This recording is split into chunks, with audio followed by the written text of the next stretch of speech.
Hello, my dear friends. My name is Aditya, and today I want to share with you a story that is not just a part of my life, but the part that defines me. I am 29 years old, a software engineer by profession, and currently living in Bangalore. Life has been kind to me in many ways. Good job, caring family, loyal friends. But there's a chapter of my life that no success could ever replace. It's about her. Her name is Mira. She was the love of my life, my muse, and my greatest lesson. Mira was 27 when we met, working as a primary school teacher in a small town called Mysore. She had a smile that could light up the darkest corners of anyone's soul and a voice that felt like poetry. Her world was simple, yet beautiful, filled with the innocence of children she taught and the dreams she nurtured for them. Unlike the fast-paced, technology-driven life I lived, her days were slow and meaningful. And that contrast between us was what drew me to her in the first place. Let me tell you how it all began. It was the summer of 2021, a time when I was running on autopilot, caught up in endless deadlines and work pressure. My family had been pestering me to take a break, to go on a trip and unwind. After weeks of resisting, I finally gave in. My parents suggested Mysore, not too far from Bangalore, and known for its serene charm and rich history. I reluctantly agreed, thinking it would just be another weekend getaway. Little did I know that trip would change my life forever. I met Mira on the second day of my trip. I had wandered into a quaint little cafe near the palace, looking for a quiet spot to sip coffee and escape the world for a bit. The cafe was almost empty, except for a girl sitting by the window, engrossed in a book. She wore a simple white kurta, her hair tied back in a loose braid, and her eyes, those deep, soulful eyes, were scanning the pages with an intensity that made everything else in the room fade into the background. Something about her caught my attention. Maybe it was the way she seemed lost in her own world, or perhaps it was the faint smile playing on her lips as she read. I couldn't help but stare for a moment longer than I should have, and then, as if sensing my gaze, she looked up. Our eyes met, and for a split second, time seemed to stand still. Feeling awkward, I quickly looked away and pretended to focus on the menu. But to my surprise, she smiled. A warm, inviting smile that made my heart skip a beat. Gathering all the courage I could muster, I decided to approach her. I don't know what came over me, but something told me I had to talk to her. "Hi," I said, trying to sound casual. "I noticed you're reading The Kite Runner. It's one of my favorites." She looked up, her eyes lighting up with excitement. "Really? It's such a powerful book. I just started it, but I'm already hooked." And just like that, a conversation began. We talked about books, life, and everything in between. I learned that she loved reading stories that tugged at her heartstrings, that she adored her job as a teacher, and that she believed in the simple joys of life, like watching the sunset or listening to the rain. In those few hours, it felt like I had known her forever. Over the next few days, we kept meeting. Sometimes it was for coffee, sometimes for a walk around the lake, and sometimes just to sit and talk. She had a way of making even the most ordinary moments feel extraordinary. And before I knew it, I had fallen for her, hard, but love, as beautiful as it is, often comes with its challenges. Mira had her own fears and insecurities. She had lost her father at a young age and had been the pillar of strength for her mother and younger brother ever since. She was fiercely independent, yet she carried the weight of her responsibilities with a quiet grace. Our worlds were so different. I lived in a bustling city, surrounded by technology and a fast-paced lifestyle, while she thrived in the simplicity of her small town. And yet, we found a connection that felt unshakable. The turning point in our story came when I had to return to Bangalore. The thought of leaving her behind was unbearable, but we both knew we had to face reality. Long-distance relationships are never easy, and ours was no exception. There were days when we struggled, when misunderstandings crept in, and when the distance felt like an insurmountable wall between us. As much as we held on to hope, life started throwing challenges at us that neither of us had anticipated. A few months after I returned to Bangalore, my work became even more demanding. I was promoted to lead a high-profile project which, while exciting, consumed every ounce of my time and energy. Late nights at the office turned into early mornings, and before I knew it, days would pass without Mira and I having a proper conversation. She, on the other hand, was dealing with challenges of her own. Her younger brother, Rohan, had recently graduated and was struggling to find a job. Mira felt an overwhelming sense of responsibility to support him and her mother. While she never explicitly said it, I could sense the pressure building in her voice during our calls.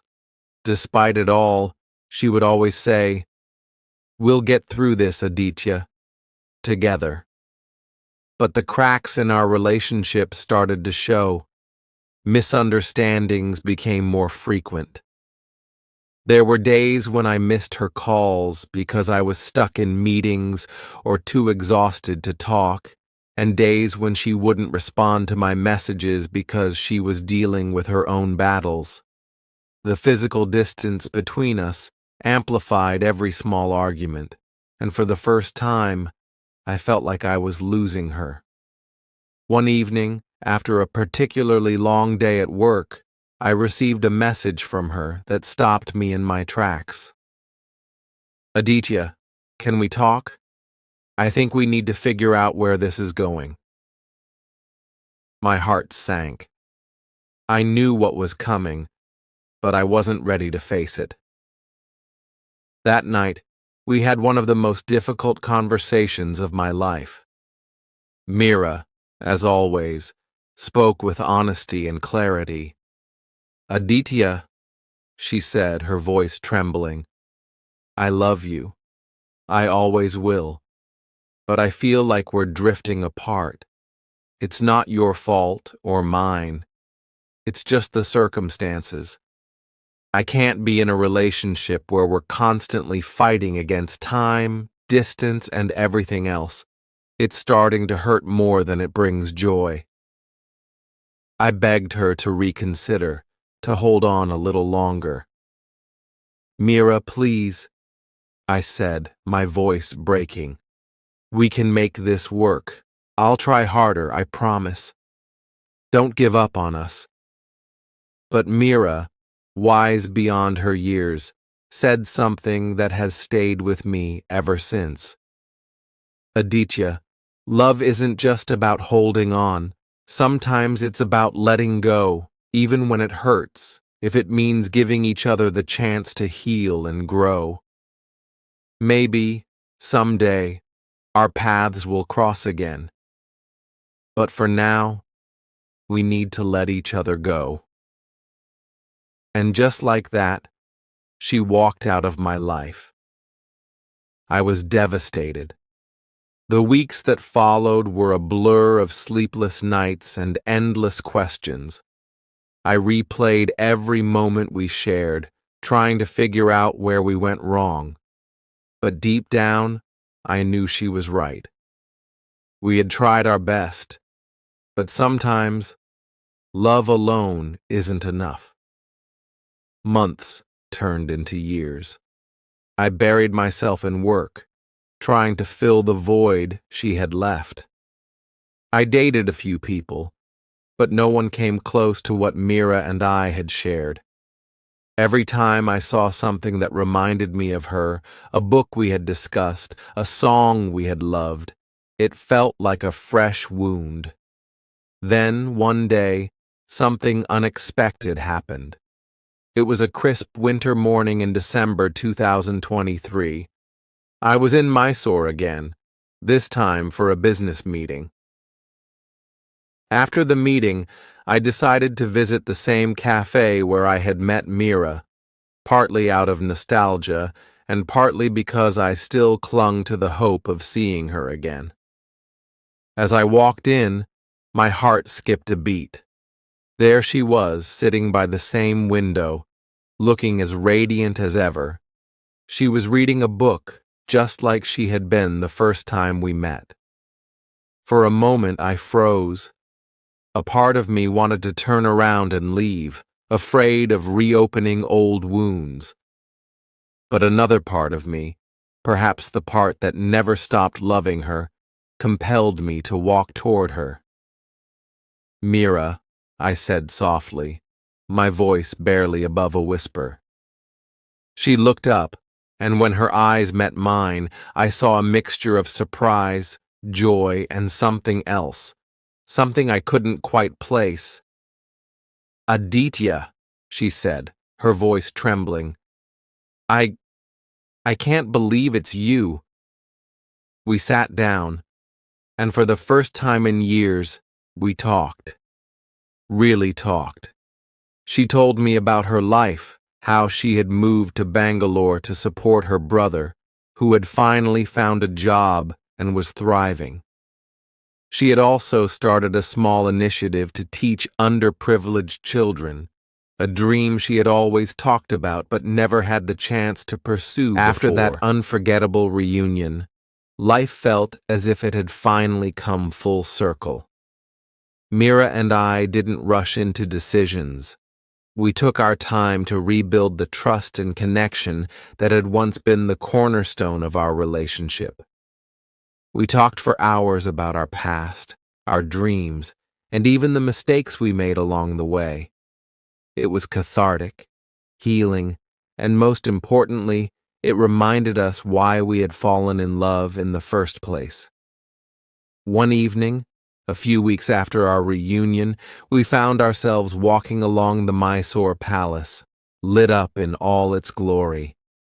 The air was cool, and the faint sound of classical music played in the distance. Mira was holding my hand, her fingers intertwined with mine, and I couldn't help but marvel at how surreal it all felt. "Do you remember the last time we were here?" I asked, glancing at her. She smiled, her eyes sparkling with memories. "Of course. You were trying to impress me with random facts about the palace, but you got half of them wrong." I laughed, shaking my head. "And you corrected me every time. I should have known then that you'd always keep me grounded." Mira stopped walking and turned to face me. "Aditya," she began, her voice soft but firm. "I don't regret anything that happened between us, even the painful parts. They brought us here, to this moment, and I wouldn't trade it for anything." Hearing those words, I realized just how much she had grown, how much we both had. The pain of our separation had shaped us, but it hadn't defined us.